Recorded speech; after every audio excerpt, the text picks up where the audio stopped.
yaitu perkembangan linguistik modern abad ke-19 dan 20, dan 5 jenis teori linguistik yang ada di masa itu. Linguistik modern muncul sejak berakhirnya zaman Renaissance yang ditandai oleh munculnya buku Cours de linguistique générale yang dianggap sebagai awal babak baru lahirnya linguistik modern. Linguistik modern berkembang sejak abad ke-19. Pada masa itu, bahasa Latin tidak digunakan lagi dalam kehidupan sehari-hari, baik di pemerintahan ataupun pendidikan di wilayah Eropa. Objek kajian peneliti bahasa terfokus pada bahasa-bahasa Roman dan non-Roman yang dianggap memiliki hubungan kekerabatan dari rumpun bahasa yang sama. Tahun 1870, para ahli bahasa dari kelompok Junggrammatiker atau No-grammarian juga menemukan cara untuk mengetahui hubungan kekerabatan antar bahasa berdasarkan metode komparatif, yaitu hubungan sistematis antara bahasa-bahasa Roman dan morfologisnya. Dengan demikian, dapat diperkirakan apakah bahasa-bahasa tertentu berasal dari bahasa moyang yang sama atau dari bahasa proto yang sama, sehingga secara genetis terdapat hubungan kekerabatan bahasa. Beberapa rumpun bahasa yang direkonstruksikan saat itu antara lain rumpun Indo-Eropa yang meliputi bahasa Jerman, Indo-Iran, Armenia, Baltik, Slavis, Roman, Keltik, dan Gaulis.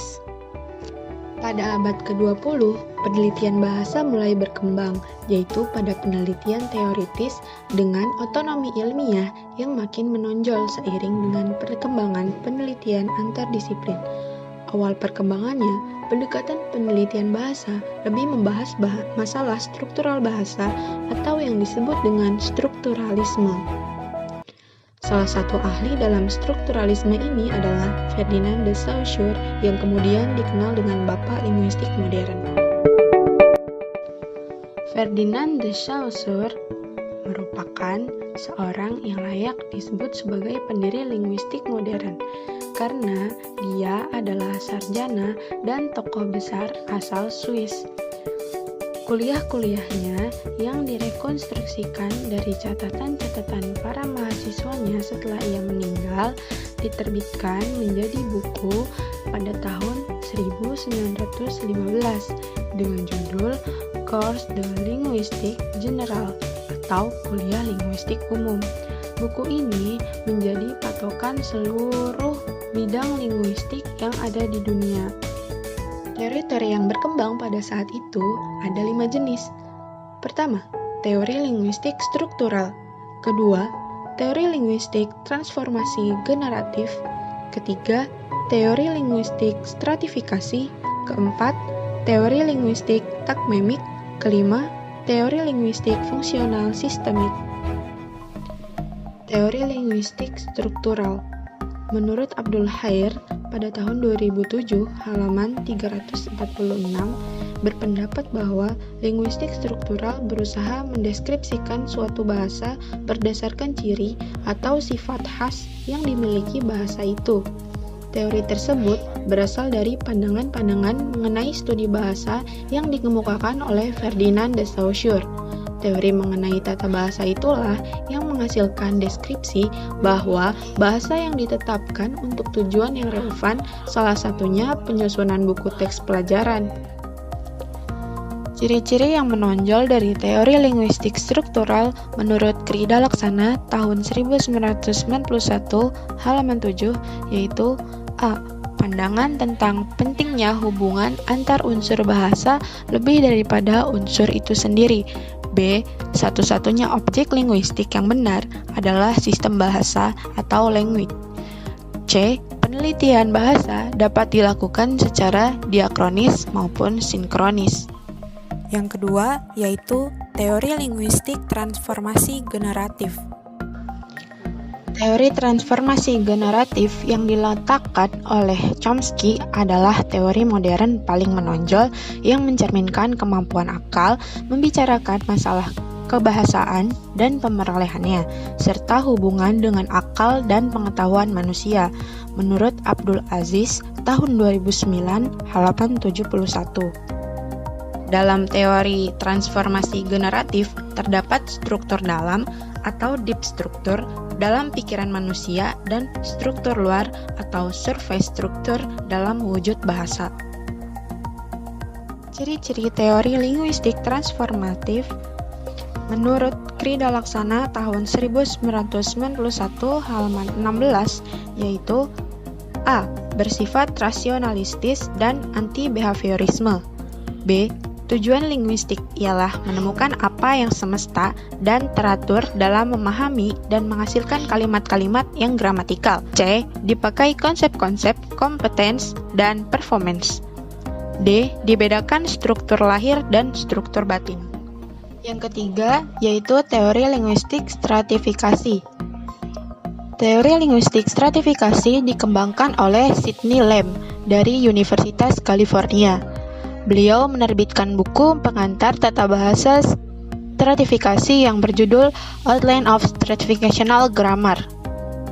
Menurut Sidney Lamb, ciri-ciri teori linguistik stratifikasi yang dirangkum menurut Krida Laksana tahun 1991 halaman 15 yaitu A. Bahasa dipandang sebagai sistem hubungan-hubungan dan bukan sistem unsur-unsur. B. Bahasa dianggap sistem statis. C. Bahasa dianggap sebagai sistem jaringan dan kaidah-kaidah relasi yang menghubungkan bagian struktur yang disebut strata. Ada strata laksem, morfem, serta fonem.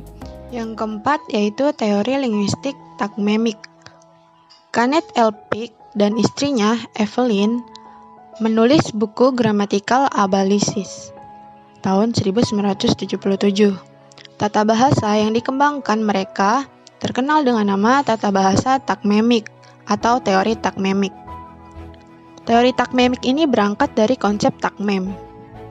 Takmem sendiri adalah bagian dari konstruksi gramatikal dengan 4 macam kelengkapan spesifikasi ciri, yakni slot, kelas, peran, dan kohesi. Menurut Suparno, tahun 2002, halaman 58. Ciri-ciri teori takmemik antara lain 1. Bersifat fungsionalistis. 2. Dapat dibedakan satuan etik dan satuan emik. 3. Analisis gramatika tidak terbatas pada kalimat, tetapi sampai ke wacana. 4. Satuan dasar yang dipergunakan ialah takmem. Yang kelima yaitu teori linguistik fungsional sistemik. Teori linguistik fungsional sistemik atau disingkat LFS dipelopori oleh M.A.K. Halliday. Linguistik ini memandang bahasa sebagai sistem tanda yang dapat dianalisis berdasarkan struktur bahasa dan pemakaian bahasa. Bahasa ini juga berkait dengan mengapa dan bagaimana bahasa digunakan. Di samping itu, LFS terletak pada pandangan holistik terhadap bahasa, yakni pandangan yang mempertimbangkan bahasa sebagai semiotik sosial. Menurut Halliday tahun 1994 dan Egin tahun 2002 halaman 3-4. Ciri utama dari teori linguistik fungsional sistemik antara lain A. Teori ini memberi tempat kepada 3 lapisan fungsi, yaitu fungsi semantis, fungsi sintaksis, dan fungsi pragmatis. B. Tidak mengenal transformasi, filter, dekomposisi leksikal. C. Deskripsi ungkapan bahasa dimulai dengan pembentukan prediksi dasar. D. Pengungkapan bahasa berjalan dari semantik ke sintaksis, lalu ke pragmatik, dan berakhir pada apa yang disebut expression rules.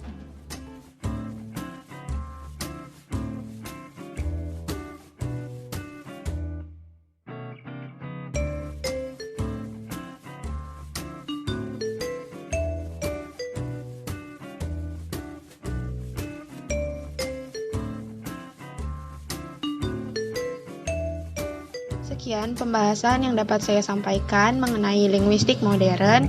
Kurang lebihnya mohon maaf. Terima kasih.